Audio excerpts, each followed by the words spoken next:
Nah, kita udah masuk tuh di dalam account-nya karma. Gitu itu jadi perbuatan. Tapi selama dia masih ditahan di pikiran, dia masih jadi perbuatan tapi perbuatannya di pikiran. Nah, itu karmanya pikiran.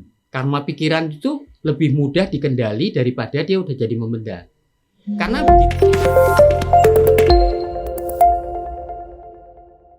Oke, Cianjur. kita balik lagi Beat Listeners. Oke. Masih di Sikat Miring. Ada BK di sini. Ronnie McCoy. Ada Bapak Erik. Dan biasa kita akan menemani kalian semua dari jam 4 sore hingga Sampai jam jam 6 sore menjelang malam. Ya. Oke. Dan yang pasti Apa tuh? Kita bertiga. kita bertiga. Lu kenapa skip gitu sih? Enggak, kadang gitu Bek. Dia Dia perlu bantuan Bek. iya. Kita jadi ngebantu tuh wajib. Kita Oke. kan memang saling menutupi. Betul, Eh, bukan saling membantu, membantu, bukan. saling Saling membantu. sebagai manusia. Yes, benar-benar. Perbanyak nggak? sedekah aja loh. Wah, dong. perbanyak sedekah. Nggak susah banget hidup lo. Banyak bersyukur. Ini nyindir di grup nih. Enggak usah ngomongin masalah apa namanya? Kantong atau dompet. Oke. Jadi sang pemberi itu sudah memberikan waktu yang tepat buat kamu. Cakep. Tuh. Gitu. Iya. Gue ke distract tuh udah kayak gitu tuh. Paham. Dia bilang cakep. Oke, seperti biasa kan Beat Seperti Listeners. biasa. Udah ketularan. Udah. Seperti biasa. Kalian kalau mau nontonin kita sekarang di live Instagram bisa ya. Di Nontonin, mana? Di nontonin. @Beat Radio Indonesia. Nontonin. Nontonin kita bukannya kayak dituntut kayak orang-orang Ragunan Ya lenong ya. kayak Lenong. Atau bisa WhatsApp kita di 0815 6750504. Oke. Atau juga di di App Store and Play Store.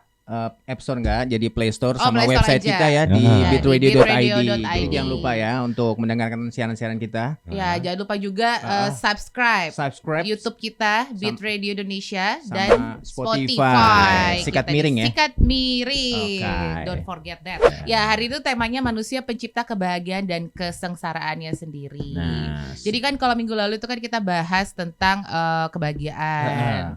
Tapi kan kita sering dengar kayak wah nggak ada tuh kebahagiaan Yang akan abadi. selalu ada kebahagiaan Nah. selepas kesengsaraan katanya gitu iya, kan. iya. Jadi kalau bicara kebahagiaan pasti kita juga harus berbicara tentang kesengsaraannya juga. Betul. Jadi biar balance ya gitu Biar ya. balance. Kalau kan ntar miring kayak kita nggak balance. Nah kalau kita bicara kebahagiaan tadi, hari ini kita akan bicara kesengsaraan, tapi narsumnya sama. Iya, jadi kita next chapter lah ya. Selamat datang Papi Widyo.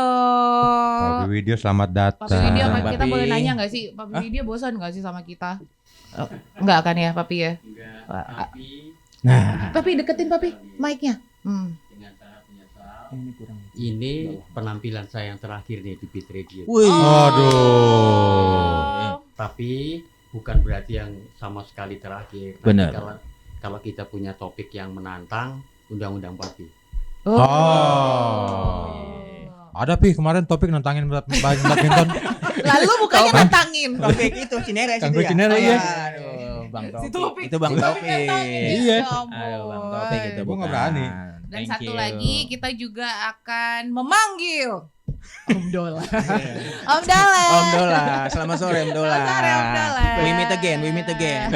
Pikir gue lu mau bangkit. Selamat datang Papi dan Om Dola Selamat kembali di Sikat datang. Miring. Oke. Karena ini adalah hari terakhir Papi dan Om Dola untuk cerita-cerita.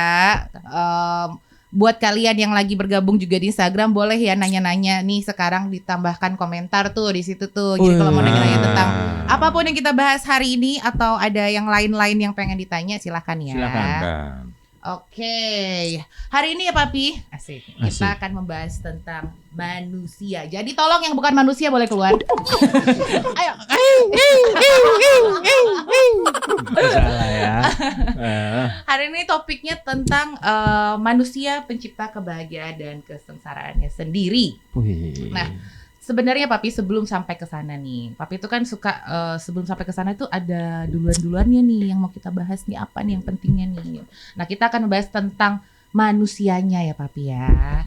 Oke, coba Papi bisa jelasin gak sih sama Beat Listener apa yang ada di dalam manusia sehingga kita itu bisa menjadi kontrol akan kebahagiaan dan kesengsaraan kita sendiri. Itu dia. Silakan Papi. Berat ya. Sebelumnya kita ulangi sedikit karena masih berkait sama pembahasan kita minggu lalu nih. Minggu lalu ya. Minggu lalu kita udah bahas bahwa kebahagiaan itu ada dua. Kebahagiaan yang temporer, yang akan selalu diselingi dengan kesengsaraan. Jadi di dalam satu objek itu selalu mengandung sesuatu yang menyenangkan kita dan sesuatu yang menyusahkan kita within one packet. Itu yang kita namakan kebahagiaan sementara. Nah, padahal yang diingini sama manusia adalah kebahagiaan yang tidak dikintili. Dikintili itu ada yang mengikuti, gitu loh. Tetapi apakah Jangan sing aja ngono. Mengkintili. Nah, kebahagiaan kekal atau kalau di dalam bahasa Sanskertanya Satchit Ananda, atau kalau orang Buddhis bilangnya Nibbana, yaitu kebahagiaan yang tidak dikintili sama kesengsaraan tadi. Nah, tadi kemarin kita udah bahas juga bahwa segala sesuatu yang diberikan oleh objek dunia ini di makrokosmos, semuanya itu berisi kebahagiaan yang sementara, kebahagiaan temporer yang berpasangan dengan kesengsaraan. Nah, karena dunia itu cuma ada dua, kalau kita mau nyari kebahagiaan yang kekal, kalau tidak ada di makrokosmos, it should be di mikrokosmos. Nah, itulah sebabnya minggu ini kita membahas tentang manusia. Karena mikrokosmos itu tentang manusia. Nah, pertanyaannya kan berarti kebahagiaan sama kesengsaraan itu letaknya di mananya manusia. Betul. Tapi kita udah melokalisir nih. Melokalisir itu saudaranya lokalisasi. Di manusia, karena kita udah melokalisasi di tempatnya, di dalam mikrokosmos, pertanyaan berikutnya di bagian mananya mikrokosmos. Nah, oleh karena itu kita mesti meneliti mikrokosmos atau kemanusiaan kita ini, tetapi dari sudut pandang kerohanian. Jadi caranya kami memandang itu beda sama medical science memandang. Kalau medical science memandang manusia itu semata-mata tubuhnya, eksternal. Nah, di dalam kerohanian, kalau kita memandang manusia, itu lebih ke internalnya manusia. Internal manusia. Nah, internalnya manusia itu apa?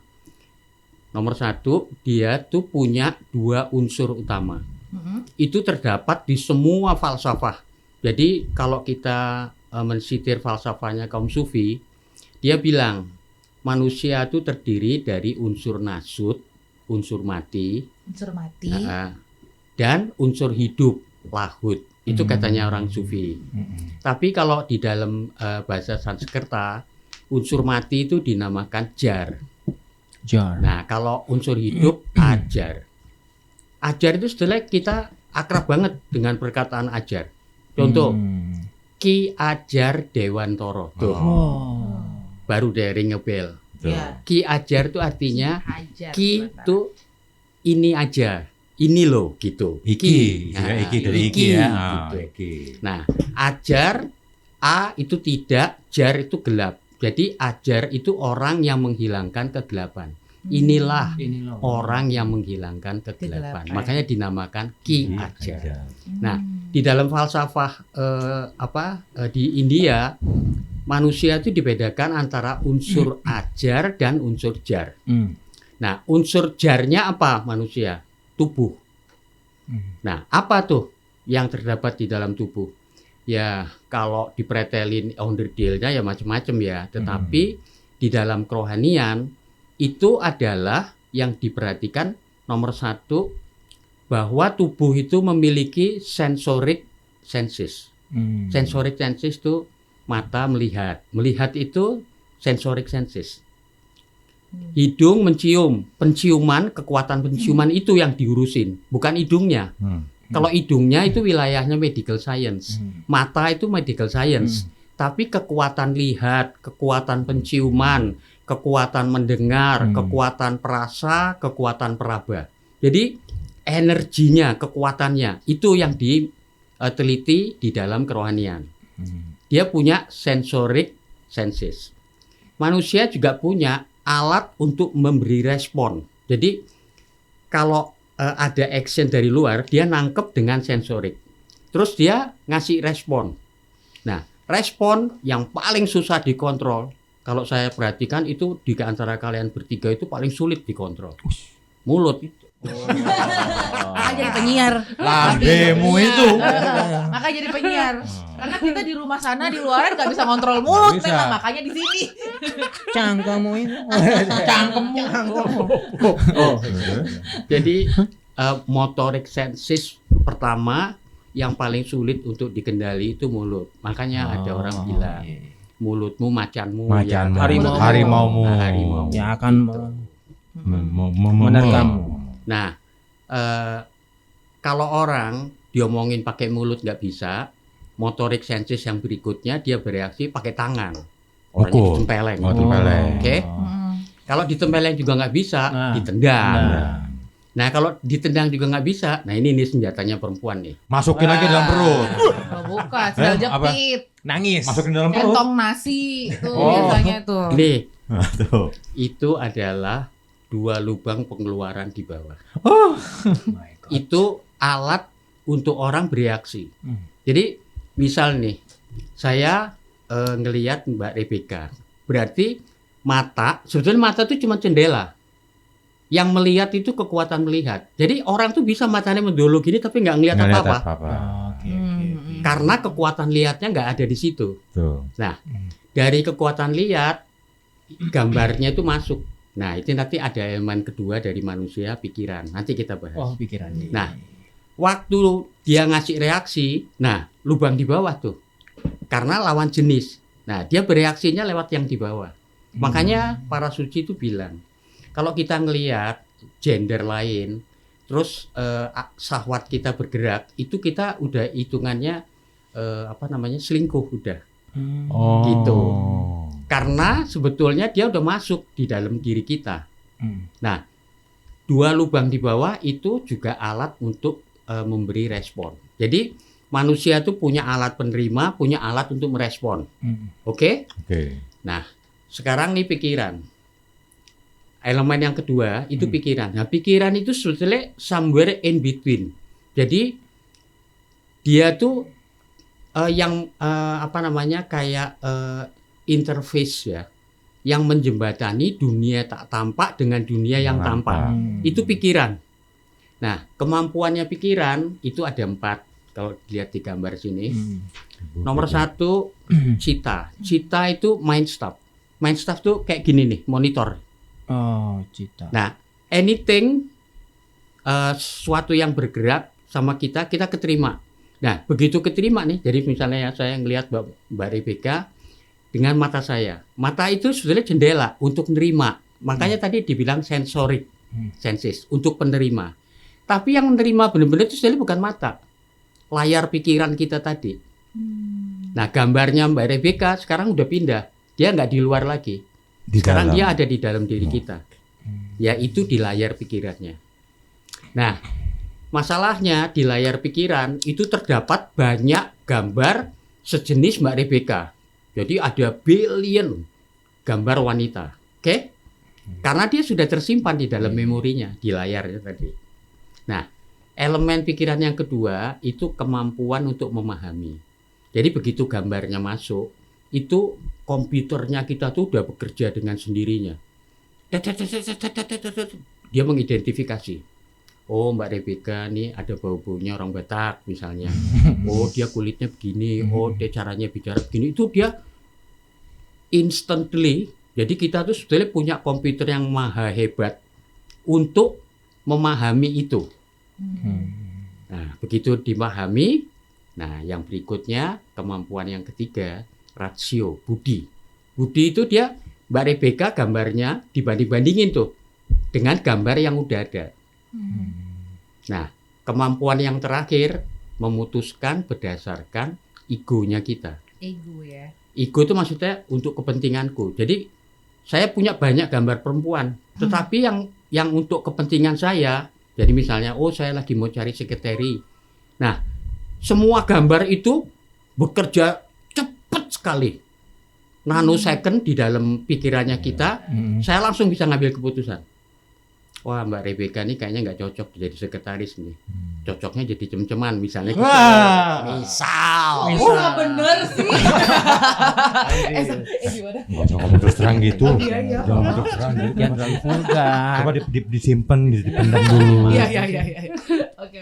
Cuma kita aja yang tahu. Jadi ya, sebetulnya yang jahit tuh bukan cuma dia, aku juga bisa jahit. Cuman ini ngempet sampai jahit gitu. Oke. Nah, itu bekerjanya pikiran. Nah, pada saat pikiran bekerja di dalam tubuh, dia mewujudkan diri di dalam bentuk 5 nafsu. Nah, di gambar itu ada tuh 5 nafsu. Jadi itu sebenarnya bentuknya pikiran. Jadi kalau pikiran bekerja di dalam tubuh, bentuknya itu 5 nafsu. Nah, semua manusia itu cara bekerjanya seperti itu. Nah, like and dislike itu semuanya berkaitan sama egonya kita di pikiran dan berkaitan sama 5 nafsunya kita. Dia memenuhi 5 nafsunya kita enggak? Kalau dia enggak memenuhi 5 nafsunya kita pasti reject. Nah, dari situlah mulai kita mengenal konsep like and dislike.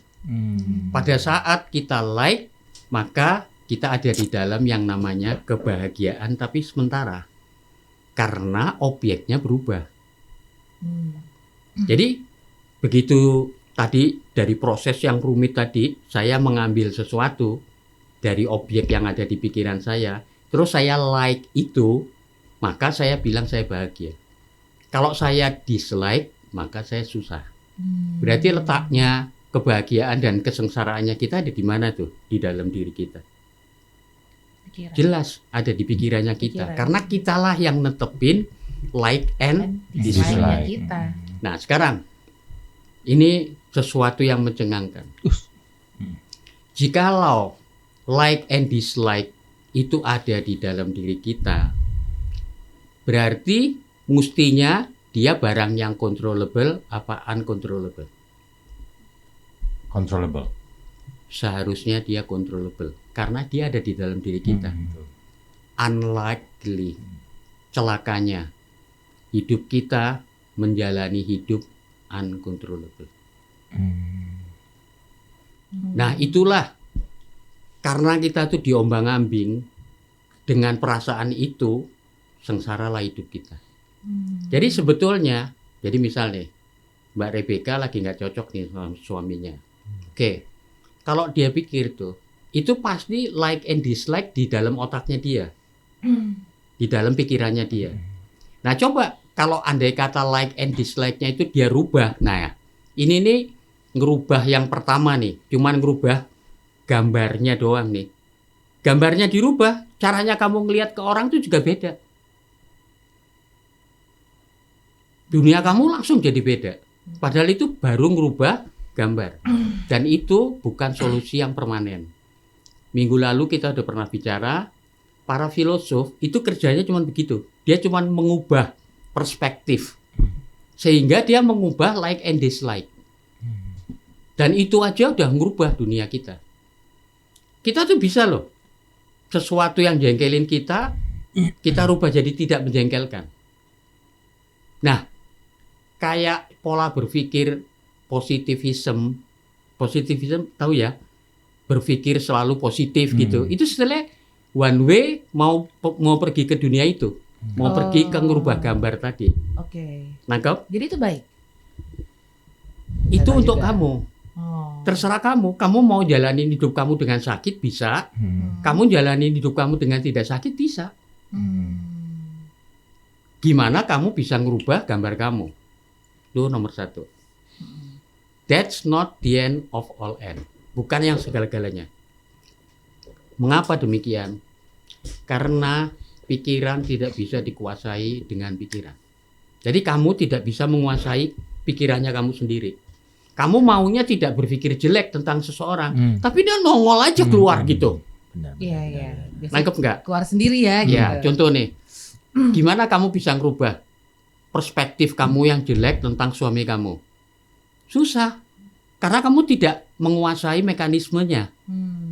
Nangkep? Nah, what we do di dalam kerohanian, kita tuh menguasai mekanisme yang ada di dalam dirinya kita sendiri. Nah, manusia enggak. Dia dibawa wayward, dibawa lari, digondol tanpa kendali oleh pikirannya dia. Ya nggak bisa dong, di mana-mana juga gitu, itu nggak benar gitu. Kamu pikir ada barang benar di dunia ini? Semua relatif. Relatif. Waktu Jokowi pertama kali jadi presiden, siapa yang bilang Prabowo benar? Sekarang, hari ini, semua jilat pantatnya. Tuh, lihat tuh, benernya manusia tuh. Lihat kan? Relatif banget ya. Iya. Nah, kayak gitu itu loh, bekerjanya pikiran kita. Nah, gambar itu nggak mungkin kita mampu mengubahnya, karena kita itu sebenarnya tidak menguasai mekanismenya kita sendiri. Itulah yang membuat hidup kita jadi miserable. Nah, itu bekerjanya pikiran. Nah, yang manusia tidak tahu, even the greatest philosopher, bahwa pikiran itu not the all and all. Pikiran itu bukan segala-galanya. Unless dia diberi kekuatan oleh roh, maka pikiran itu juga barang mati. Sama seperti tubuh. Pikiran itu unsur mati juga berarti ya? Itu tidak bisa dibuktikan sama falsafah. Kenapa? Kita harus memasuki dunia rohani, melintasi dunia pikiran, baru kita lihat. Oh, ternyata dia ini sama seperti tubuh, barang mati. Nah, itu tidak dikenali oleh semua. Medical science tidak kenal itu, dia taunya pikiran. Teolog tidak tahu itu karena dia ngomong tentang Tuhan tetapi tidak pernah masuk dunia rohani. Para filosof apalagi, dia berfalsafah dengan kekuatan pikirannya. Dia tidak tahu ada sesuatu di atasnya pikiran. Nah, jiwa ini loh, roh ini loh yang diuplek-uplek sama kerohanian. Tapi kalau sebelum sampai di roh nih, aku jadi keinget pertanyaan yang kemarin tuh Papi, yang Beat Listeners. Jadi gimana kalau orangnya itu punya penyakit otak misalnya, yang membuat dia tuh kehilangan daya pikir. Nah itu gimana dong kebahagiaan? Itu sebetulnya ya, connection antara jiwanya dia sama pikirannya itu nggak masuk plug gini. Nih ya, contoh nih. Cuman saya susah buktiin ya, karena kamu nggak bisa lihat apa yang saya lihat. Contoh nih, di kampus kami ada 2 orang punya anak bermasalah, kayak otis gitu. Yang kamu tidak tahu, anak ini sebetulnya dia kayak orang mikir lebih cepat daripada kamu mikir gitu. Tapi akibatnya kamu anggap dia gak normal. Contoh, ini kalau saya lihat nih dengan mata tanda petik. Orang itu kesadarannya nyangkut di causal region. Causal region itu cukup jauh tempatnya dari kesadarannya kita sekarang. Di atasnya kita ini ada astral, di atasnya lagi causal. Ipritnya dia, iprit itu spirit, bahasa Jawa. Jadi lidahnya kejepit. Iprit. Bahasa Jawa Inggris iprit. Oke. Ipritnya tuh nyangkut di atas. Akibatnya anak itu ngelihat apa yang kita tidak lihat. Itu lucu. Jadi dia dideketin nih sama seseorang. Katakanlah otaknya itu berantakan nih orang. Anak itu bisa jerit-jerit, marah-marah nggak jelas. Tapi begitu dideketi sama orang yang punya pencapaian rohani cukup, isinya ketenangan dan kedamaian, anak itu ikut tenang. Tapi siapa bisa ngerti anak kayak begitu? Iya sih. Nah, pertanyaan kamu saya rasa kejawab tuh. Karena antara jiwanya dia sama tubuh dan pikirannya dia itu nggak masuk. Kemarin juga ada pertanyaan tuh. Kalau orang koma seperti apa? Anak saya koma. Anak yang nomor 1 yang di Scotland itu. Dia tuh dari lahir by birth punya masalah di klep jantungnya. Jadi dia bisa tahu-tahu tuh kolaps nggak jelas gitu. Kalau klepnya lagi macet. Nah, suatu hari dia kolaps, lagi di kamar mandi, jatuh, kepalanya tuh nimpa kloset. Nah, koma dia. Nah, dibawa sama suaminya ke rumah sakit ya. Dipikir mungkin 1-2 hari dia siuman gitu. Begitu jalan 3 minggu nggak ciuman, suaminya kalut. Wah, ini jangan-jangan nggak balik nih gitu. Barulah dia setelah 3 minggu itu baru lapor. Nah, karena saya tahu bahwa manusia itu sebenarnya nggak pergi kemana-mana. Karena dia tuh hanya akan pergi ke dunia yang itu. Cuman kan dunia yang seberang sono orang nggak tahu. Iya, nggak ada yang tahu. Nangkep. Nah, saya tuh ngerti anak saya ini ada di mana. Karena saya tahu pencapaian rohaninya dia. Nah, saya paranin tuh, tanda petik di dalam. Saya nggak bisa buktiin. Karena kamu nggak ngelihat seperti yang saya lihat. Saya paranin anaknya. Anaknya lagi ngadem di dalam. Saya tanya, Mir, kamu tuh niat mau pulang, apa mau balik gitu? Kamu tuh di bawah udah 3 minggu loh. Enggak, orang barusan kok gitu. Terus aku inget, oh iya, dunia sebelah sono sama dunia sebelah sini tuh ada time difference. Jadi kalau orang di sini tuh bunting tuh 9 bulan 10 hari, di sono tuh bisa 300 tahun harinya kita tuh. Oh iya. Wow. Makanya si Mira itu dia kolaps 3 minggu tuh dia pikir dia enggak, itu a matter of hours kata dia. Enggak, saya baru kok gitu. Enggak, Mir, kamu itu udah 3 minggu. Kamu mau melanjutkan perjalanan kamu di dalam, apa kamu mau balik? Enggak, Mira mau balik kok. Kamu ada masalah apa? Ya biasalah gitu. Rumah tangga biasa gitu. Jadi waktu dia lepas dari tubuhnya karena dia nyaman, dia bahagia di sana, dia nggak mau turun-turun. Oke? Iya. Ya udah, kalau kamu emang mau turun, gitu. Ya udah. Akhirnya dia kembali. Lusanya dapat telepon dari suaminya.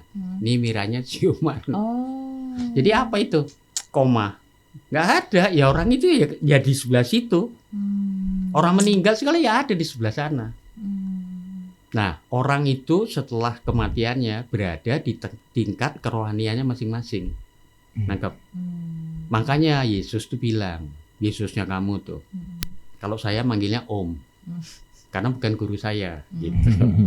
Jadi Om Yesus. Om Yesus bilang, in my father's house there are many mansions. Jadi ada banyak tempat tinggal di kerajaanku gitu. Oke? Nah, manusia itu selalu mati ya perginya ke situ. Itu dunianya jiwa. Nah, banyak fenomena yang terjadi di dunia fisik ini tidak bisa diterangkan. Barangnya ada di sebelah sana. Same way like what we are talking about today. Kebahagiaan barangnya itu imaterial. Tapi kamu sangkut-sangkutin sama material. Kemarin kita udah dapat kesimpulan loh. Yang di luar sama yang di dalam tuh nggak nyambung, jangan disambung-sambungin gitu. Nah, itu dia mekanismenya manusia. Jadi manusia itu punya unsur mati sama unsur hidup. Nah, yang perlu saya tambahkan lagi, nah ini yang mencengangkan. Unsur hidupnya manusia itu katanya para suci, bukan katanya saya. God's image. God's image, oke. Imago Dei, artinya roh tadi ya berarti. Nah, roh tadi. Oke. Jadi yang punya kesamaan sifat dengan Tuhan itu rohnya loh, bukan tubuhnya, bukan pikirannya. Di dalam Islam itu ada 2 pandangan utama. Sujudiyah dan wujudiyah. Wujudiyah itu bilang manusia itu bisa bersatu dengan Tuhan. Nah, ini dia nih yang bikin kesalahpahaman sehingga membawa banyak aniaya di antara para suci. Karena yang satu bilang nggak mungkin, manusia itu kan ciptaan, gimana mau bersatu sama Tuhan. Dua-duanya sebetulnya benar, cuman ngelihat dengan perspektif yang berbeda. Wujudiyah bilang kita bisa bersatu dengan Tuhan karena yang bersatu itu bukan tubuhnya, bukan pikirannya. Yang bersatu itu rohnya. Karena roh kita itu emang imago Dei, citra Allah. Memiliki sifat dan karakter yang sama seperti Tuhan. Hanya bedanya di dalam skill. Kalau jiwanya manusia itu bagaikan tetesan, Tuhan itu lautannya. Tapi sifatnya sama. Nah, kalau jiwa itu satu ray of light, satu berkas sinar, Tuhan itu mataharinya. Tapi dia punya karakter yang sama. Nah, keluhurannya manusia itu letaknya ada di jiwanya tadi. Nah, kalau yang aliran sujud dia bilang, enggak, manusia itu ya tubuh dan pikiran. Dia nggak mungkin bersatu sama Tuhan. Ya benar, dua-duanya benar. Sujud dia benar, wujud dia benar. Perspektifnya yang beda. Nangkep ya? Kalau tubuh dan pikiran nggak bisa bersatu sama Tuhan, karena Tuhan itu roh. Oh, yang bisa itu berarti unsur hidupnya kita. Unsur hidupnya si kita roh yang tadi bersatu. ya. Nah, itu dia. Oke. Berarti kalau kita tuh menghendaki sesuatu yang sifatnya relatif, itu adalah segala sesuatu yang ada di dalam jangkauannya dunia tubuh dan pikiran. Itu semuanya bentuknya relatif. Jadi kebahagiaan pun relatif, kesenangan pun, kesusahan pun relatif. Nggak ada, susah abadi itu nggak ada. Orang melarat seumur hidup nggak ada. Pasti entah 1 hari, entah 2 hari tiba-tiba dia jadi kaya. Nangkep. Nah, same way, bahagianya juga dia tidak permanen, dia selalu relatif. Nah, berarti sekarang kita udah bisa mengidentify nih. Selama kita berurusan dengan tubuh dan pikiran, kita hanya akan memperoleh kebahagiaan dan sengsaraan yang relatif. Kalau kita menghendaki sesuatu yang abadi, kita harus masuk ke dunia yang abadi, dunianya roh. Orang selalu meragukan, apa iya orang pengetahuan kita itu terbatas tentang roh? Orang Islam itu selalu bilang begitu. Ya kan katanya kan kalau misalnya mau ke roh itu tuh berarti kemungkinan kita mati dulu dong gitu. Memang. Ya kan? Mati selagi hidup.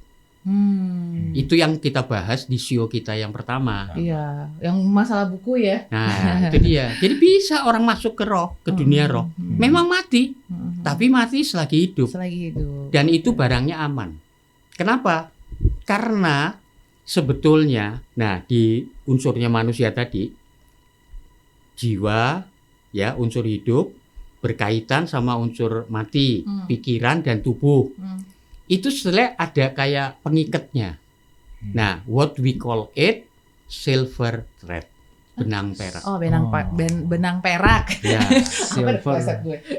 Benang perak. Benang perak itulah yang membuat tubuh ini hidup.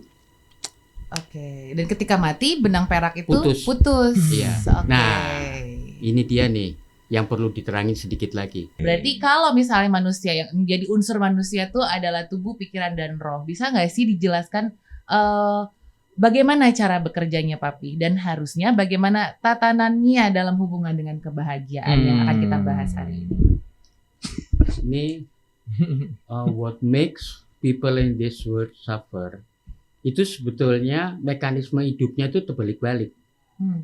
Jadi mestinya properly jiwa itu yang memberi hidup pada pikiran. Jadi jiwa itu mestinya mengendali pikiran. Jiwa yang mengendalikan pikiran. Karena dialah sumber hidup. Okay. Tanpa jiwa, pikiran itu setelah powerless. Dia nggak bisa kerja. Nah, pikiran dapat hidup dari jiwa. Jadi mestinya jiwa jadi bos, pikiran jadi subordinate. Oke? Nah, in his turn, mestinya pikiran mengendali tubuh. Oh, jiwa, pikiran, tubuh. Okay. Itu mekanisme yang benar. Okay. Tetapi hidup kita itu terbalik. Itulah yang membuat kita sengsara. Bagaimana? Lihat nih. Saya kakek-kakek. Saya ngelihat Rebecca masih muda. Tadi itu mekanismenya. Ketangkep, Rebecca-nya sebetulnya udah nggak di luar. Dia ada di dalam citanya saya. Tapi kalau di dalam citanya saya, pikirannya dari memori yang kemarin, Rebecca itu meet egonya saya, ketemu sama egonya saya yang nomor 4 tadi. Saya langsung bilang like. Tadi kan udah kita bahas tuh. Like and dislike kita tadi ya. And dislike. Nah, kita like. Look, sekarang nih objek jadi merintah sensoriknya saya. Oke? Sensoriknya saya diaminkan sama pikiran saya. Terus mulai itu pikirannya saya iseng. Rebecca, boleh punya nomor HP-nya nggak? Gitu tuh. Ada yang nomor Perkaranya sepatu, tuh. Papi. Gitu. Aku jawabnya gimana, Dok? Ada yang nomor transferan nih. Kode. Oke. Nah, selalu begitu mulainya. Oke? Hmm. Dia seolah-olah kayak nggak ada apa-apanya. Motifnya orang itu masih belum kelihatan. Nah, udah tuh. Dari situ ntar ngerembet. Lihat tuh. Yang mestinya mekanismenya itu dari atas ke bawah, ini sekarang dari bawah ke atas nih. Objek memerintah sensoriknya saya, memerintah tubuhnya saya, tubuhnya saya memerintah pikirannya saya, pikiran saya gede-gedein dengan jiwanya saya. Oke. Saya beri tenaga, pikiran itu. Nah, semakin nih Rebecca saya pikirin, semakin sinting saya. Oh, jangan. Akhirnya saya nggak tahu malu, saya melakukan segala sesuatu asal apa yang saya mau saya dapat. Nah, itu dia. Nah, hanya buaya-buaya yang mengerti ini maksud Papi. Oke. Itu siapakah? Oke, lanjut. Semua evil deed, Ya. semua perbuatan jahat itu lahirnya kayak begitu. Sekarang lihat ya, kenapa orang korupsi? Pasti itu gara-garanya ya sama. Cuman yang dilihat bukan perempuan. Yes. Yang dilihat kekayaan. Dia mulai ngelihat, wah tetangga gua kok punya Alphard, kok gua enggak. Kok gua gitu. punyanya Grand Max gitu ya. Kan mirip. Iya. Mulai itu kan Yes. dari objek tadi gangguin 5 nafsunya kita, keserakahannya kita nyala. Nah, begitu keserakahan kita tuh nyala, dikasih tenaga sama pikiran dan sama jiwa kita yang nggak sadar tadi, dia membesar. Begitu ada kesempatan yang terkecil, langsung dia lakukan. Apapun itu ya. Apapun itu. Kayak menghalalkan Nah, itu segala dia. cara gitu. Pokoknya ada celah lah ya. Nah, gitu. Kenapa semua evil deed itu bisa terjadi? Karena orang tuh tidak menguasai mekanismenya tadi. Dia nggak bisa ngendaliin 5 nafsunya. Nah, lihat nih, approach-nya, maaf ya, saya selalu disclaimer, jangan benturkan saya dengan agama. Saya hanya membandingkan. Kalau di dalam agama, orang tuh dikasih satu set do dan don't do, supaya tidak melakukan kejahatan, gitu. Lakukan begini gitu. For us itu bagaikan memasukkan ular ke dalam keranjang. Kapanpun ular itu lolos, dia tetap berbahaya. Nah, 5 nafsu itu seperti ular itu tadi. Nah, nafsu kalau di dalam Islam tuh ada al-wama, ada mutmainah. Nafsu negatif sama nafsu positif. Nah, orang itu sebenarnya dikendali lebih banyak dari nafsu negatif. Kayak orang korupsi itu karena dia tidak bisa nahan serakahnya. Orang ngejar-ngejar Rebecca karena dia nggak bisa nahan Nafsu. birahinya. Oh, birahinya. Oke. Jadi penyebab rusaknya semua akal yang kita punya itu karena nafsu itu ya? Nafsu itu tadi. Iya, Nah, nafsu itu sebenarnya dirangsang sama objek, Bang. Jadi objek itu kan ketangkep nih sama kita. Sama mata kita nih. Nafsunya kan bergerak karena pikiran itu waktu bekerja di dalam tubuh, dia bekerjanya bentuknya tuh 5 nafsu. Jadi kamu pikir pikiran itu apa? Ya 5 nafsu yang kerja di kamu itu loh. Itu bentuknya pikiran yang ada di tubuh. Berarti cuma Roni doang ya? Soalnya tadi nunjuknya Papi kan ke Roni doang. Lu kayaknya ada 99 nafsu deh. 12,5. Banyak kan dia kayaknya. 12,5 Bek. Lebih banyak dia Bek. Papi aja cuma 5 lu Ron. Kalau kita ngelihat cewek kan normal. Normal ya. Normal. Tapi kan ada nafsu itu 99 tadi. Kan lihat aja, lu pakai nafsu kagak? Itu dia. Nah itu. Nggak, maksudnya Ini gitu. catet itu tuh, dengerin catet tuh dulu. omongannya dia tuh. Tuh. Orang tuh sebenarnya bisa loh ngelihat doang, tapi dia nggak kasih nilai apa-apa. Termasuk nih, suruh nih si Rebecca tuh bugil gitu. Jangan. Dia tuh, kaget. look, belum bugil dia. Kalian udah bereaksi. Iya tercengang Pi. Nah itu dia. Nah, Baru begini. nah itu dia. Nah itu dia tuh. Kita lihat ya bahwa di dalam setiap manusia itu 5 nafsu tuh bergerak tanpa kendalinya kita. Kita tuh justru yang paling Soalnya belum disebut rendah tadi. itu kemelekatan duniawi. Oke. Bentuknya itu kalau mau beli sepatu, oh saya maunya yang Chanel gitu. Branded. Branded itu ke Gitu. branded. Nah itu namanya kemelekatan Melekatan duniawi. Duniawi. Birahi saya nggak usah ngajarin, kayaknya pinteran lo dari gua. Belum B. Dari pengalaman kayaknya lebih expert papi loh. Ya. Kita masih itu doang. Iya. Nah, yang ketiga itu di sini, itu keserakahan. Keserakahan. Oh, senternya ada di di sini. perut. Nah, di sini itu elemennya angin, nafsunya namanya kemarahan. Anger. Kemarahan tuh gini. Kalau sesuatu itu menyenangkan kamu mau ambil. Tapi kalau sesuatu itu jengkelin kamu mau buang. Itu kemarahan namanya. Nah, yang kelima itu elemennya ether. Nah, sifatnya itu egoistis. Ego. Jadi orang yang egonya gede itu kalau dilihat pakai mata rohani itu auranya warnanya kuning. Nah, kalau orang lagi marah-marah itu putih. Justru Jadi putih ya kalau lagi marah-marah ya. Orang tuh ya, walaupun dia menyembunyikan dirinya di matanya papi, orang pernah belajar sesuatu, langsung kelihatan, oh dia belajarnya putih gitu. Oh, marah terus berarti B. Nah itu di sini. Ngapain nunjuk? Enggak, maksudnya marah-marah terus gitu. Nah kalau dia merah tuh di perut dia konsentrasinya. Nangkap? Kalau Nah itu yang menghidupi tubuh kita. Jadi tubuh kita tuh sebenarnya dihidupi sama elemen-elemen tadi, dan elemen itu mewujudkan dirinya di dalam bentuk nafsu. Nah manusia itu nggak ada yang bisa lepas dari 5 nafsu itu, termasuk saya. Itu alamiah berarti. Nah masalahnya manusia biasa tidak bisa mengendali, kita mengendali itu. Karena kita dilatih untuk mengendali itu. 5 nafsu itu ya. Nah, bagaimana tuh dia hidup? Tadi kan ini pertanyaannya tuh mekanismenya. Nah, 5 nafsu tadi sebetulnya yang hidupin tuh pikirannya kita. The more you think about it, itu makin kenceng dia konsentrasinya ke sana.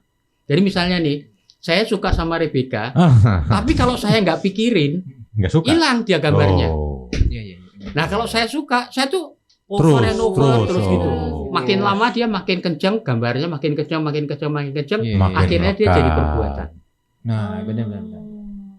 Jadi kalau nggak membenda dia jadi perbuatan. Sekelebat aja ya. Terus langsung. Nih ya, contoh. Nih saya mau pergi keluar kota, naik plane. Ya semua orang juga nunggu di waiting room. Oke? Nungguin pesawatnya. Terus duduk nih, tante-tante cantik. Gitu. Ya udah tahu di waiting room itu orang tuh nunggu di situ ya mau terbang ke Solo gitu. Tapi karena kita iseng kita nanya, mau ke Solo ya? Gitu. Ya kan? Ya. Itu mah basa-basi ya, Look, what is really happening in us? Begitu kita ngelihat gambarnya tuh cocok sama maunya kita. Makin dipikir, terbesit sensoriknya bekerja, terus motoriknya bekerja. Motorik yang paling cepat bekerja apanya? Mulut kan tadi. Langsung kita hello ke Solo ya. Gitu. Apa nggak lebih ke hati? Wah, boleh juga nih daripada nggak ada gitu kan? Lagi di waiting room. Langsung ke hati, baperan. Enggak, tadi itu baik. Lumayan nih daripada nggak ada gitu. Itu kan nafsu. Balik lagi nafsu. Oh my god. Bagaimana sih? Nah, begitu dia tuh jadi perbuatan. Nah, kita tuh setelah masuk di dalam sebuah konsep yang orang Islam tidak mengakui, orang Kristen tidak mengakui, tapi sebetulnya ada, yaitu konsep perbuatan. Bahasa Sanskertanya karma. Nah, kita udah masuk tuh di dalam account-nya karma. Gitu itu jadi perbuatan. Tapi selama dia masih ditahan di pikiran, dia masih jadi perbuatan tapi perbuatannya di pikiran. Nah, itu karmanya pikiran. Karma pikiran itu lebih mudah dikendali daripada dia udah jadi membenda. Karena begitu, hello ke Solo ya, gitu. Udah ada yang jemput. Ini kebetulan saya ada yang jemput. Kalau nggak ada, ntar kita bareng. Maksudnya cuma mau nganterin. Tapi kan nanti kalau dia ngomong iya, panjang itu ceritanya. Ya kan? Nanti kemana lagi gitu ya. Itu dia tuh. Nanti ketemu dari satu perbuatan kecil, dia gulung nih. Dari perbuatan makin gede. Terus akhirnya jadilah kita kawin. Habis kawin, dia perbuatannya membesar. Akhirnya ujungnya itu pasti hitam. Hitam itu maksudnya ujungnya itu pasti maut. Jadi segala yang dilakukan sama manusia ujung paling akhirnya maut. Dari cinta itu nanti dia gulung nih, makin membesar, makin membesar, makin membesar. Bencinya juga besar, mana yang nggak ketahanan. Nah dia meledak jadi perbuatan. Makanya ada kasus suaminya lagi tidur, itunya dipotong. Udah gue jelasin baik kemarin. Mentah aja enak, apalagi matang gitu. Buat direbus kali ya. Oh begitu. Oke. Demikianlah orang tuh hidup sehingga dia dikendali sama 5 nafsunya. Nah, hidup terbalik seperti itu, mestinya kan mereka itu semua dikendali sama jiwanya kita. Kita yang mengendali semua itu. Tapi ternyata enggak, kita dibawa lari, wayward sama dia, sama pikiran, sama 5 nafsu. Nah, itulah yang membuat kita tuh sengsara. Berarti kalau kita mau bahagia, ya kita mesti reverse. Balikin lagi tadi ada jiwa, mekanismenya, pikiran, tubuh. Nah itu dia. As simple as that. Nah, kalau kita mau lihat mekanismenya, itu di gambar nomor 2. Coba silakan. Next slide. Next slide. Next slide. Dong, rokok dong. Slide. Oh, slide.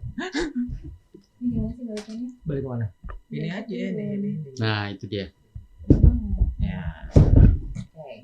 Jadi ya, Oke. sebetulnya segala sesuatu yang terjadi di dunia itu makanya kemarin kita udah bilang nih,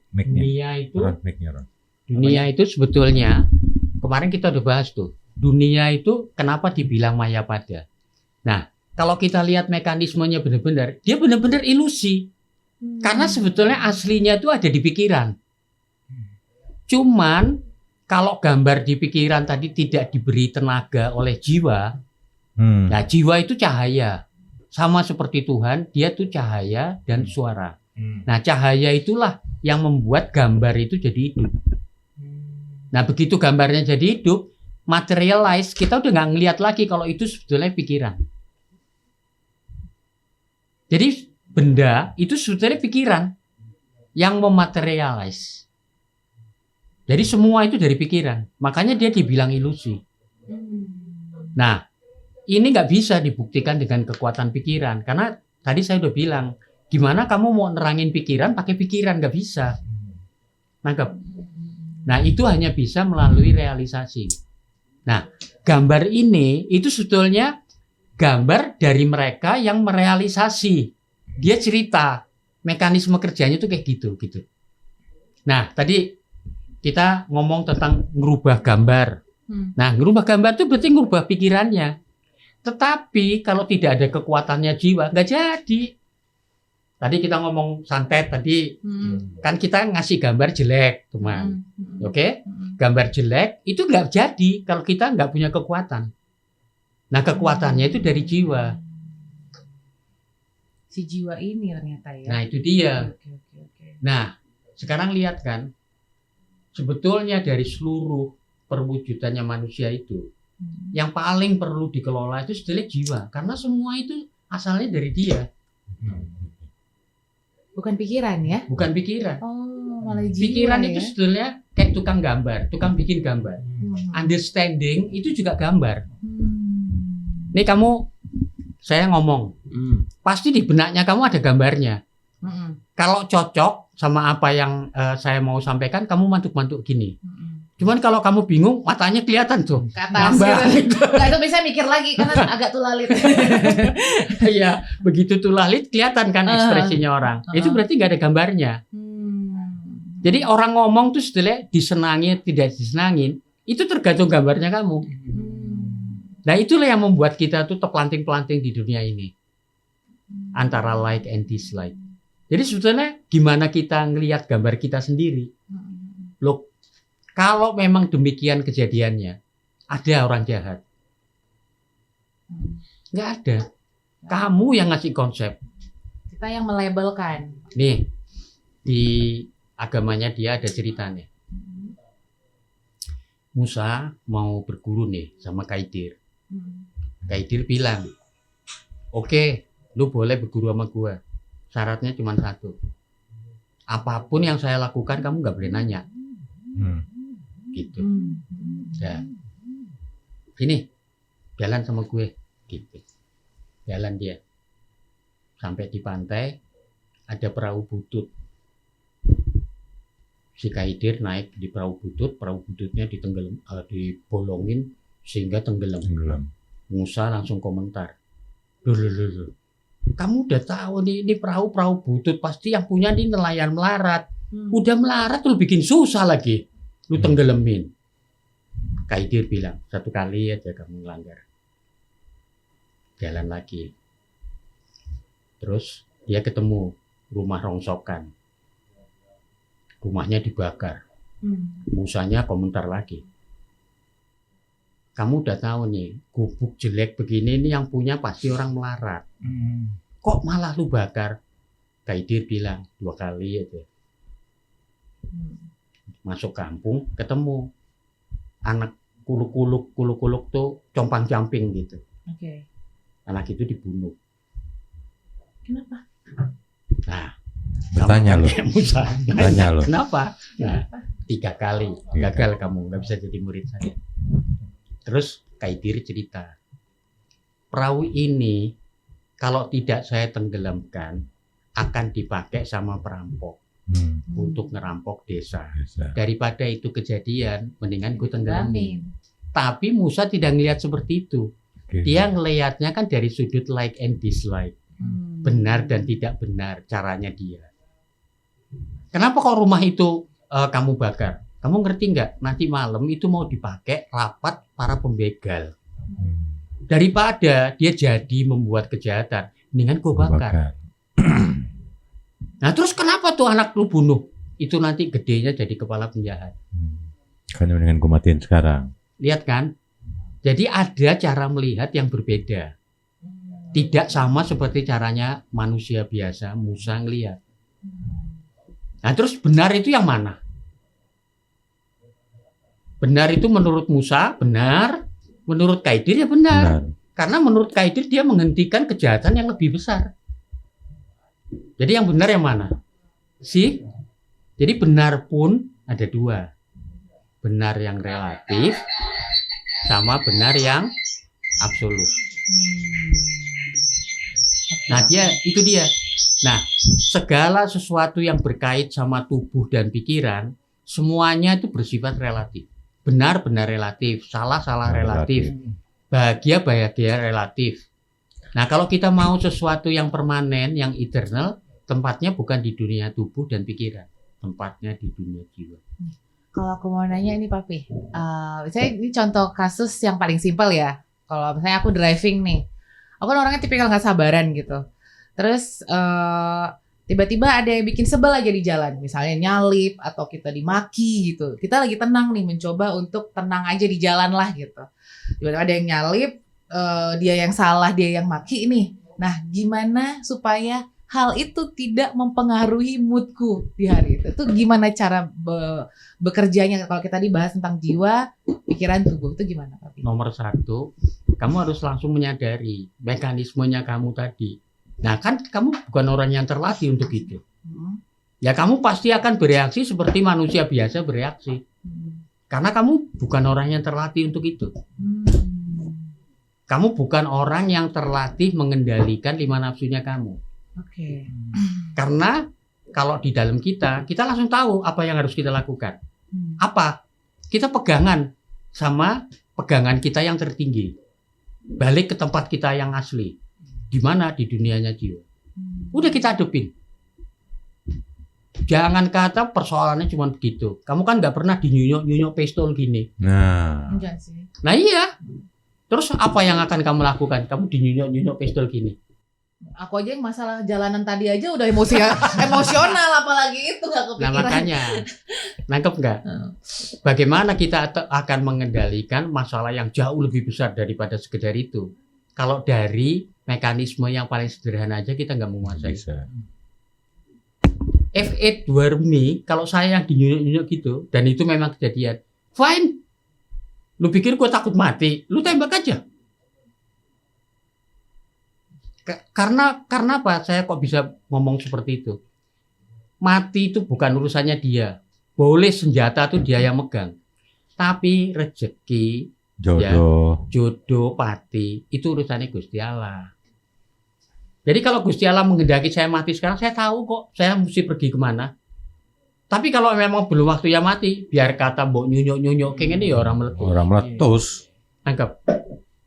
Nah, it really does happen. Tapi itu di zaman yang berbeda. Same way, kakek saya orang ilmu gitu. Ribut sama Belanda zaman itu. Belandanya mau nembak sama dia, jejak, nggak nyala. Ditembak ke atas, duor, diginiin lagi jeldek gitu tuh. What happened? Kok bisa? Nah ya itu tadi. Nah, kalau kita tuh menguasai mekanisme, itu actually many amazing thing happen to you. Many amazing thing happen to us. Itu banyak hal yang mentakjubkan, yang sama sekali nggak masuk akal sama kita. Itu happen to you.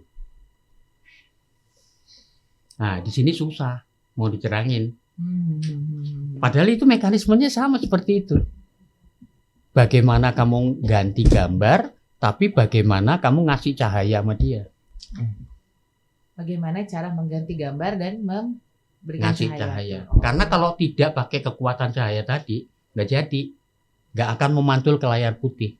Mentor saya tuh selalu kasih contoh. Berarti kalau kita memberikan kegelapan, akan gelap hasilnya. Gambarnya kan berarti kegelapan. Kalau kita tidak kasih kekuatan, ya dia tidak membenda. Jadi contohnya kayak santet tadi itu kan jelek ya, gambar jelek. Tapi kalau dia nggak punya kekuatan, ya nggak jadi. Nggak jadi. Gitu. Nah, mentor saya tuh selalu kasih contoh. Cuman karena dunianya dulu zaman jadul, dia kasih contohnya juga cara jadul. Dia bilang, Charles Bronson itu lelaki maco.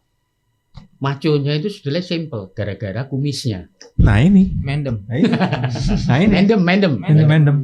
Oke?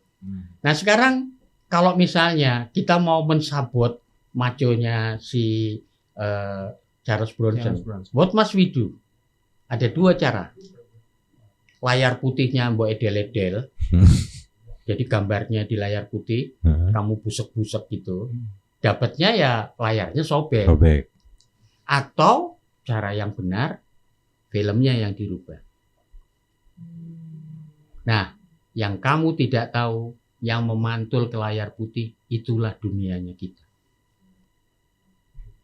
Yang si layar putih itu. Iya, ya itu dunianya kamu.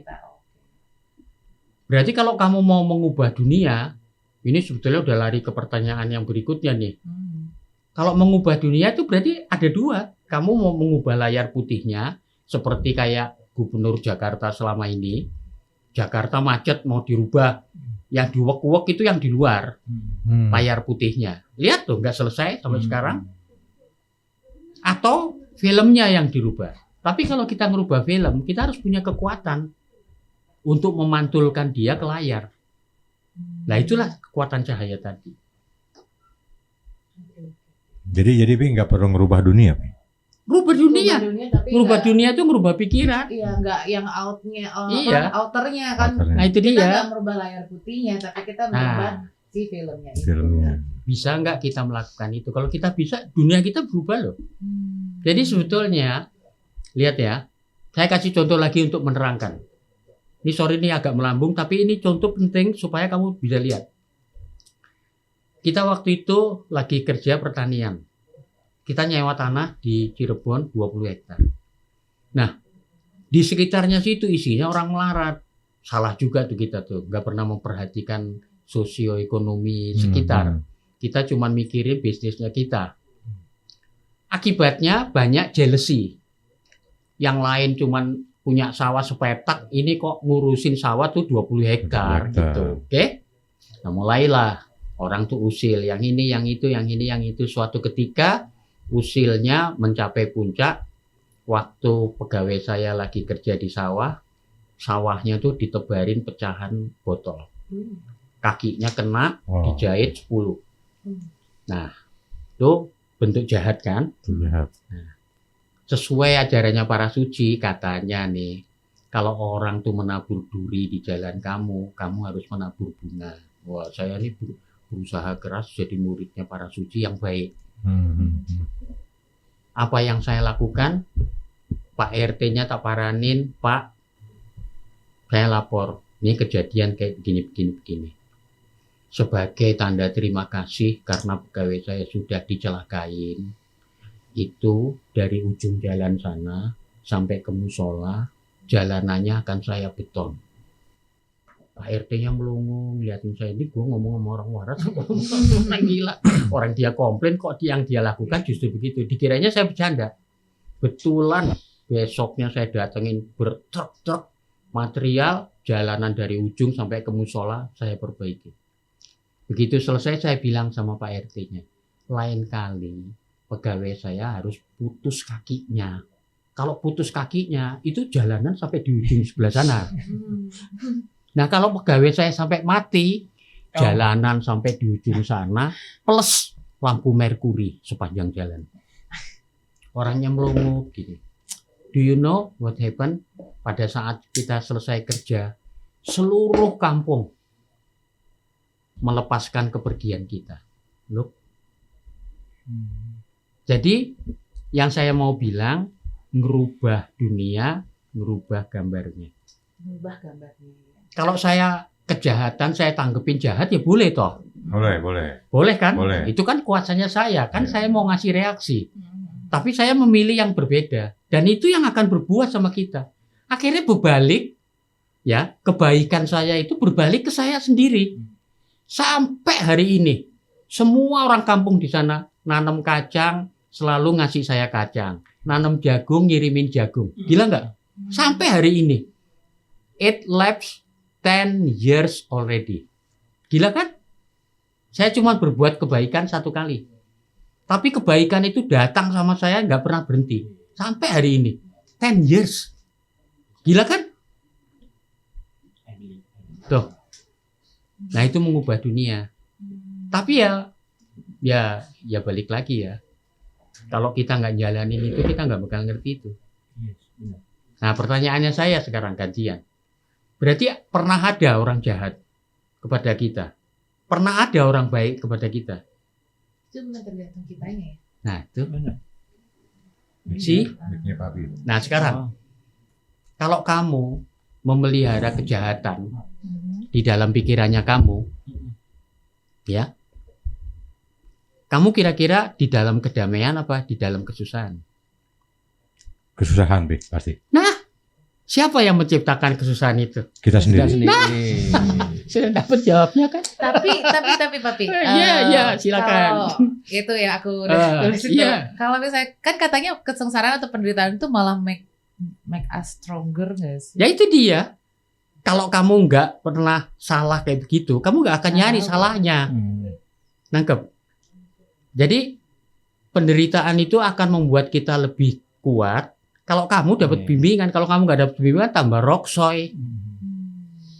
Nangkep? Karena kamu nggak akan ada orang yang ngasih tahu. Itu ada di pikirannya kamu. Nah berarti kan setelah kita bisa melokalisasi letaknya ada di mana, baru kita berpikir kan, what must we do? Kan begitu. Jadi kita melokalisir dulu tempatnya. Nah sekarang kita udah tahu nih, kebahagiaan dan kesenangan itu gimana kita nanggepin tadi kan, gambarnya kita. Berarti tempatnya di pikirannya kita. Nah sekarang pertanyaannya, how can we control our own mind? Ini yang nggak pernah diomongin. Jadi gimana tuh mekanismenya tuh Papi? Jadi gini, kita sekarang udah tahu nih ya, bahwa kemanusiaan kita tuh terdiri dari unsur hidup sama unsur mati. Unsur matinya adalah tubuh dan pikiran. Oke? Unsur hidupnya jiwa.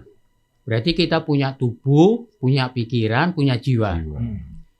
What we call happiness itu sebenarnya respective happiness.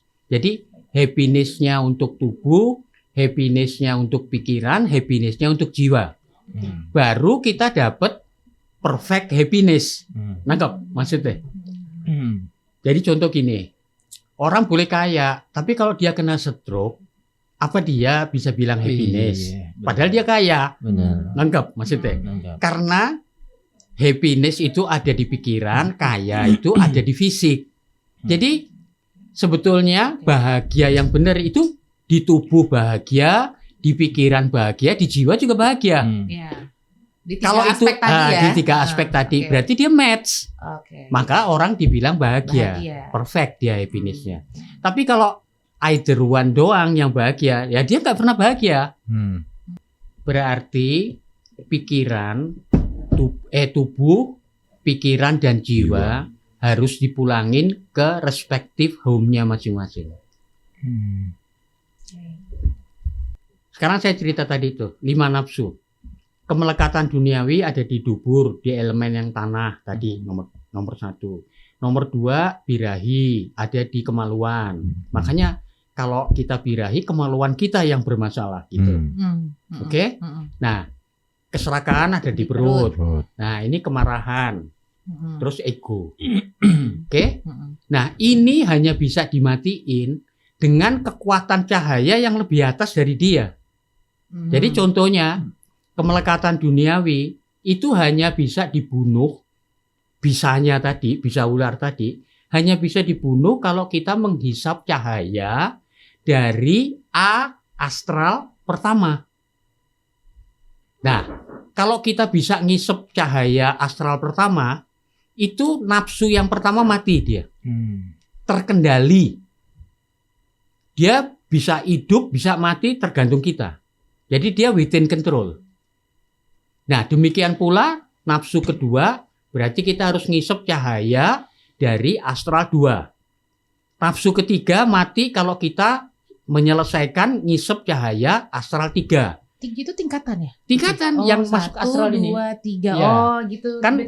Kan pikir tubuh itu kan 6 senternya. Astral itu juga 6. Nah, 6 astral ini dia mengendali yang di fisik. Nah, astral ini dikendali sama yang di kausal. Nangkep? Nah, 5 nafsu tadi kalau dipulangin satu-satu seperti tadi caranya, ego terakhir ada di A5. Nah, itulah rumahnya tubuh. Kalau kita sampai di A5, itu semua 5 nafsu berubah jadi mutmainah. Alwamah berubah jadi mutmainah. Mutmainah itu apa? Nafsu positif. Nafsu positif. Oke. Nafsu positif itu gini. Kalau saya ngelihat Rebecca, kalau negatif itu birahi. Saya mikir, wah ini orang nih kalau ditidurin kayak apa. Nah itu negatif. Tapi kalau saya ngelihat dengan kacamata positif, mutmainah, birahi itu jadi kesucian hati. Saya ngelihatnya, ngana wong melas ngono udah dedel duel kayak begitu, bukannya ditolongin malah mau disiksa. Begitu ngelihatnya. Itu berarti nggak ngerti. Itu nafsu positifnya, kesucian hati. Jadi kalau negatif itu birahi, kalau positif itu kesucian hati. Kalau keserakahan ininya kepuasan. Kalau kemarahan kesabaran. Kalau ego non ego. Oke? Ya. Nah, itu positifnya. Nah, kalau tubuh 5 nafsu tadi dipulangin ke A5, dia langsung di dalam kontrol. Nah, A5 itu apa? Sebetulnya Nabi besar Muhammad Shallallahu Alaihi Wasallam, bener nggak? Itu sudah cerita waktu dia di Gua Hira, dia bertemu dengan bentuk bercahaya, dengar suara gemerincing logam seperti suara bel kecil. Nah, itu A5. Nah, itulah yang kalau saya nggak salah mengartikan, mungkin itu yang dinamakan Allah sama orang Islam. Nah, itu ada di A5 tadi. Nah, orang yang sampai di A5 tadi, dia menguasai 5 nafsunya. Astral 5 itu. Astral 5. Di situ kan ada tuh. Ya. Kalau C6 itu kausal. Nah, kausal. Nah, pikiran itu rumahnya di C6. Nah, kalau kamu sampai di C6, benar-benar berarti pikiran bisa lewat dari C6, pikiran ada di dalam kendalinya kamu. Nah, rumahnya jiwa di R3. sudah banyak bahas ya. Aku mau menyederhanakannya tapi ini udah banyak banget. Kita akan membiarkan Papi deh yang menyederhanakannya untuk kita. Gimana Beatrice? Rangkumannya ya? gitu ya. Oke Papi, bisa nggak Papi rangkum bagaimanakah peran manusia dalam mengatasi penderitaannya dan agar bisa memperoleh kebahagiaannya juga. Silakan Papi. Catatan saya yang nomor 1, kebahagiaan atau kesengsaraan itu tidak ada hubungannya dengan objek di luar. Objek di luar itu barang mati, tapi sengsara atau bahagia itu barang hidup. Dan itu tidak nempel di objek. Itu catatan saya nomor 1. Kebahagiaan atau kesengsaraan must be somewhere within us. Itu catatan nomor 2. Catatan nomor 3. Kalau kita nanya di mana tempatnya, terpaksa kita mesti membelah manusia nih. Menurut rohani, jadi kalau dilihat dari sudut rohani, manusia itu bisa dibedakan unsur mati sama unsur hidup. Unsur matinya itu tubuh, pikiran, unsur hidupnya itu roh. Nah, roh inilah yang sebetulnya setetes air lautan ketuhanan. Jadi dia punya sifat yang sama seperti Tuhan. Nah, jadi sebenarnya diri sejati kita, kalau ngomong diri sejati, itu sebetulnya sesuatu yang abadi, yaitu si roh tadi. Cuman hari ini kita kebungkus-bungkus oleh tubuh dan pikiran. Akhirnya jadi Rebecca, akhirnya jadi Papi Widyo, ada Papi Erik dan lain sebagainya. Nah, itu adalah sang jiwa dibungkus tubuh dan pikiran. Catatan nomor 3. Nah, kebahagiaan hanya bisa diperoleh jikalau semua elemen kemanusiaan kita dipulangin ke rumahnya dan bekerja in according to respective proper way. Proper way-nya apa? 5 nafsu dikendali oleh pikiran, tubuh. Tubuh itu wujudnya 5 nafsu tadi. Dikendali sama pikiran. Pikiran dikendali sama jiwa, jiwa dikendali sama lautan. Jadi kalau dilihat sebetulnya dari atas, semua itu yang menghendaki itu Tuhan sebetulnya. Cuman kita nggak ngerti itu mekanismenya. Tahu-tahu kita punya mau begini, mau begitu. Ngacak aja lah pokoknya ngacak gitu ya. Oke. Nah, kalau kita hidup sesuai dengan mekanisme tadi, kita pasti akan bahagia dan bahagia kita sempurna. Tubuh dipulangin ke rumahnya di astral kelima, pikiran dipulangin ke rumahnya ke kosal yang ke-6, jiwa dipulangkan ke rumahnya, roh yang nomor 3. Syukur-syukur kalau bisa bersatu sama Tuhan. Ya cuman gak usah mimpi terlalu jauh lah. Pulang ke rumahnya aja kita udah bahagia. Nah, kalau kita belum bisa memulangkan masing-masing ke rumahnya, kita tetap akan mengalami suka duka, bahagia yang temporer, bahagia yang relatif, dan sengsara yang relatif. Ya udah, itulah kita. Berarti kan balik ke kita. Kalau kamu mau bahagia yang abadi, kamu harus keluar dari dunia itu. Nah, dunianya tubuh dan dunianya pikiran, semuanya itu terkena bahagia yang relatif, susah juga yang relatif. Mati selagi hidup itu bukan? Nah, mau pergi ke situ aja kita harus mati selagi hidup tuh. Kan ya, matinya bertingkat. Mati tubuh dulu, kemudian mati pikiran. Kalau pikiran udah pulang ke rumahnya, pikiran mati. Nah, kamu jadi kamu. Nah, itu Rebecca yang sesungguhnya. Jiwa yang cemerlang. Itu asalinya Rebecca. Ya. Nah, minggu depan karena saya tidak bisa hadir, akan digantikan sama Om Dola. Bicara perihal, jadi tujuan hidup manusia itu sebetulnya apa? Jadi kalau kamu terlahir sebagai manusia, itu bukan sebuah kebetulan. Sebetulnya itu keberuntungan yang kamu sendiri tidak menyadari keberuntungannya kamu. Mengapa? Lihat tadi mekanisme tadi. Hanya manusia yang bisa mengembalikan semua elemennya ke rumahnya masing-masing. any other species can. Jadi tubuh manusia ini itu the last ladder, tangga terakhir sebelum kamu tuh sampai di puncak. Nah, kalau kamu tidak bisa memuliakan kemanusiaan kamu sendiri, kamu akan jatuh ke ladder yang lebih buruk. Akhirnya, look at us. The more we do our life, the more animal we become. Sekarang makin lama manusia udah kayak binatang aja. Nah, tuh lihat. Iya, makin kesini ya. Iya. Kenapa? Ya karena dia makin kehilangan kemanusiaannya. Nah, kalau kamu mau meluhurkan kemanusiaan kamu, ya setiap elemen itu mesti bisa kamu pulangin. Kamu akan jadi manusia yang luhur dengan sendirinya. Jadi konsep kita tentang kesucian segala itu, kalau suci tubuh berarti kamu pergi ke A5. Kalau kamu suci pikiran, kamu pergi ke C6. Kalau kamu suci di dalam jiwa, kamu pergi ke R3.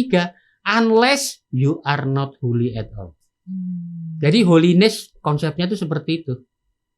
Jadi orang suci itu bukan karena bajunya. Iya, kalau itu. Oke? Bukan juga karena perkataannya. Betul. Dia boleh mengucapkan perkataan yang bijak, tapi tetap tidak suci. Kenapa? Orang dia nggak kemana-mana.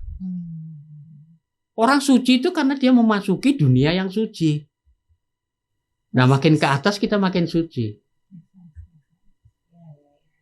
Jadi itu for real. Nangkep.